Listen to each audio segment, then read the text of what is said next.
কালসিন্দুর গ্রামে একটা পুরনো আম গাছ আছে। এই গাছটা ছায়া দেয় মোড়ের ছোট্ট চায়ের দোকানটাকে। দোকানটা বিনোদের, কিন্তু আসলে সেটাই যেন গোটা গ্রামের আড্ডাঘর। তার একপাশে বাঁশ কাঠ টিনে জোড়াতালি দেওয়া একটা ঘর, যেটাকে সকলে ক্যারাম ঘর বলে ডাকে। প্রতিদিন বিকাল হতেই এখানে জড়ো হয় গ্রামের তরুণ যুবকরা। গায়ের মেঠো রাস্তা দিয়ে কেউ খালি পায়ে আসে, কেউ সাইকেলে, কেউ হেঁটে আসে, কেউ আসে শুধু চা খেতে। এখানে হাসি, গল্প, ঠাট্টা আর মাঝে মাঝে একটু ঝগড়াও হয়। তবে আজকের বিকেলটা অন্যরকম। আজ মেঘলা দিন, আকাশে একটা অজানা ধূসরতা, বাতাসে কেমন একটা ভেজা গন্ধ, যেন কেউ সদ্য স্নান করে উঠেছে।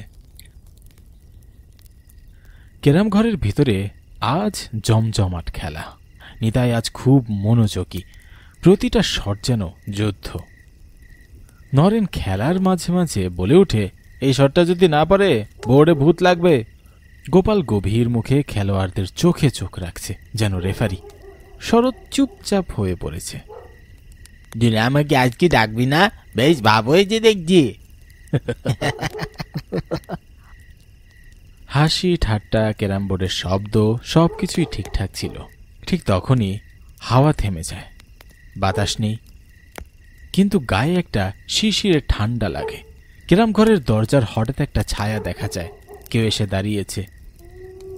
কেউ বলতে পারিনি সে কিভাবে এলো, যেন হাওয়ার ভিতর থেকে উঠে এসেছে। লোকটি দাঁড়িয়ে আছে দরজার পাশে, মুখটা আধো ছায়ায় ঢাকা, চোখে যেন কুয়াশার পর্দা। একটু শুনবেন দাদারা, একটা অনুরোধ আছে।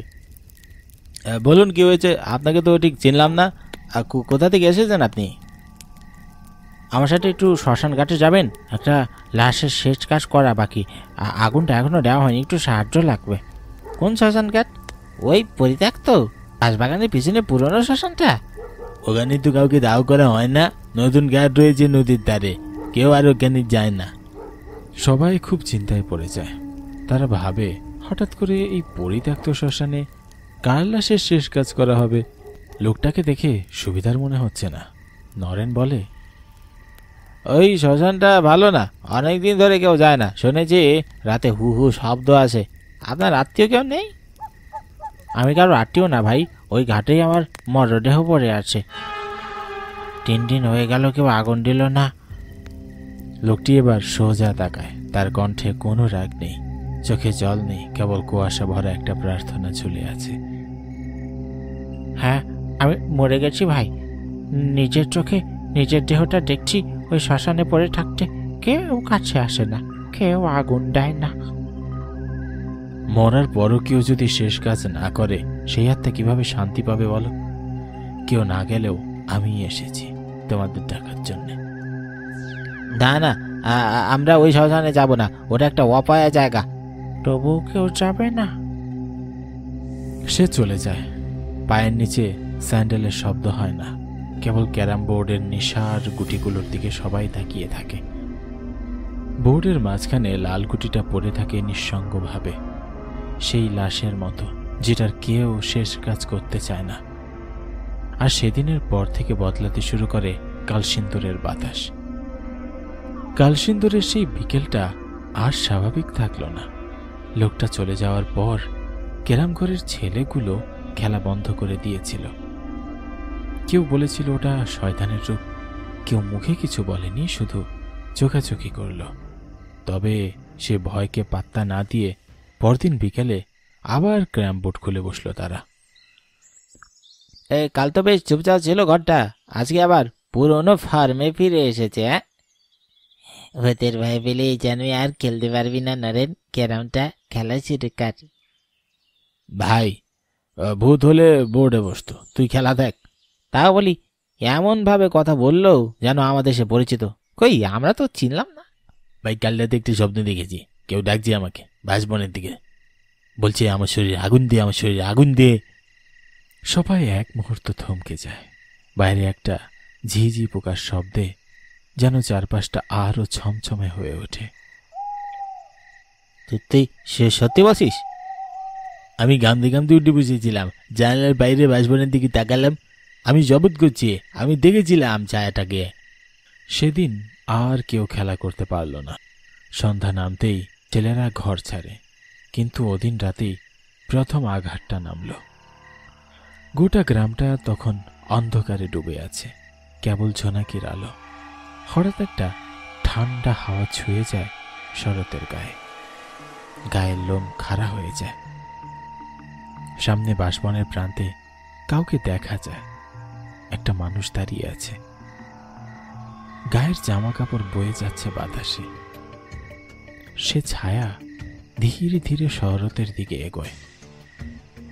শরৎ দৌড়াতে চায়, কিন্তু পা যেন আটকে গেছে। কেউ তার পা শক্ত করে বেঁধে রেখেছে। বলেছিলাম না, আগুন দে আমায়, আগুন কাটারি। শরতের মুখ দিয়ে কোনো আওয়াজ বেরোয় না।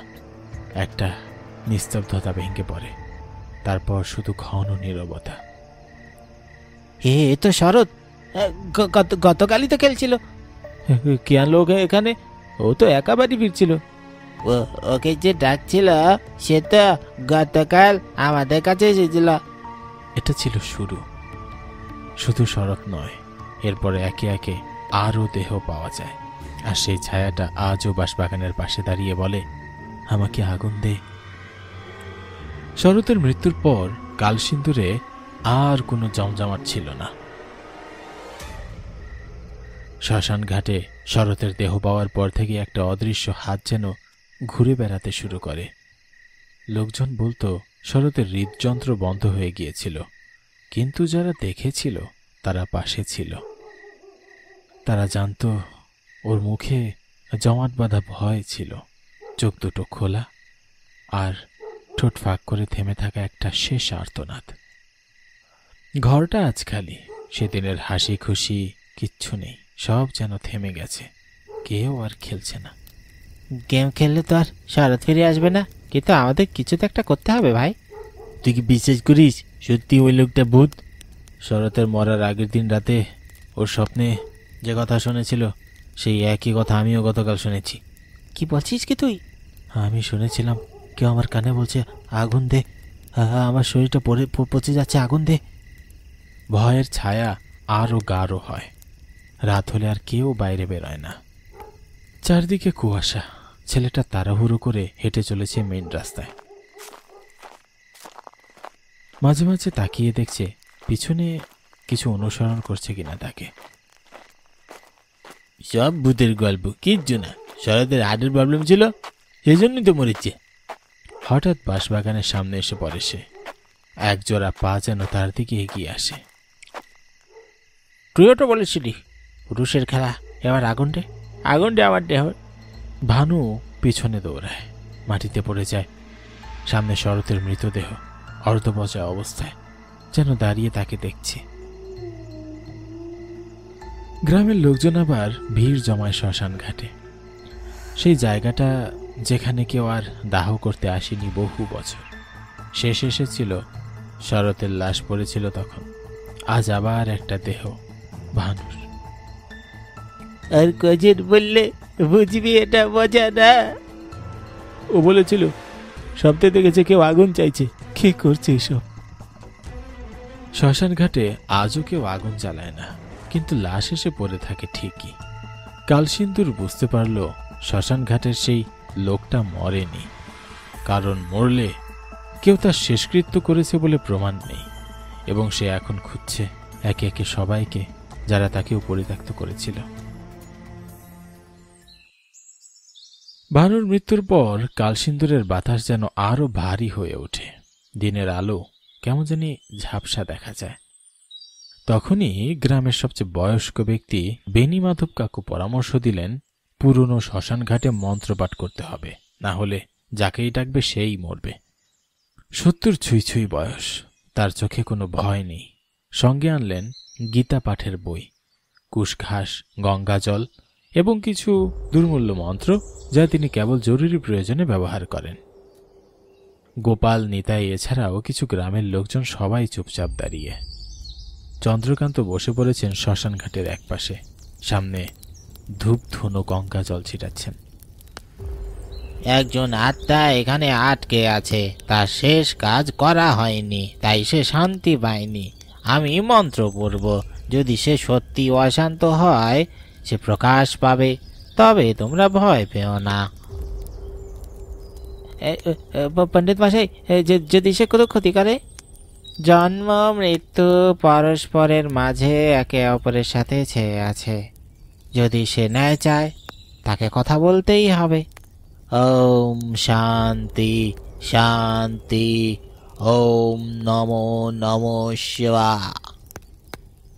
পুরোহিত চন্দ্রকান্ত উচ্চারণ করতে থাকেন। ধূপের ধোঁয়া গাঢ় হয়ে আসে, যেন বাতাস থমকে দাঁড়িয়েছে। ধূপের ধোঁয়ার মধ্যে হঠাৎ যেন ভূত বের হয়। গোপাল কেঁপে উঠে বলে, ওই যে ভূত এসেছে! ও বাবা গো! আমি জানি তুমি এখানে আছো। তুই কে? নাম বল। কিভাবে মরলি বল। আমার নাম ছিল চিন্ময় পাল। আমি মরিনি, আমাকে খুন করা হয়েছিল।